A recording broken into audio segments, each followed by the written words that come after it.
luwas kay Kristo ay karumangtuman at kasuluka-suluka sa Panginoon. Kaya nalubag na ang galit ng Diyos sa atin ay dahil pinatay ang kanyang anak na walang kasalanan para sa tayo dating makasalanan. Kaya dapat tayo sumasama kay Jesus. Kaya, lang man ang Holy Spirit, hindi niya nagkatawag-tawag. Tama? Pero bakit siya ay nakatitira sa atin at tayo ay sinasamahan niya on the ground of whom?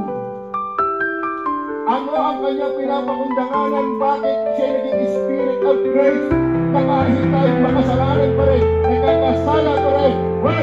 On the ground of Christ.